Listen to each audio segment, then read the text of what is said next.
గుణవతి అయిన భార్య దొరుకుట అరుదు. అట్టిది ముత్యము కంటే అమూల్యమైనది.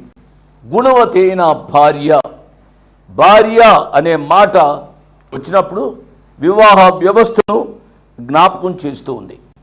కాబట్టి వివాహము లేక పెండ్లి అన్ని విషయాలలో ఘనమైనది. కాబట్టి వివాహాన్ని శరీర ఇసుతో కానీ లేక ఏదో సొంత అభిప్రాయాలు నెరవేర్చుకోవడానికి అని కానీ వివాహాన్ని ఎవరు చేసుకోకూడదు.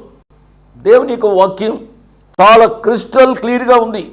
వివాహము అన్ని విషయాలలో ఘనమైనది.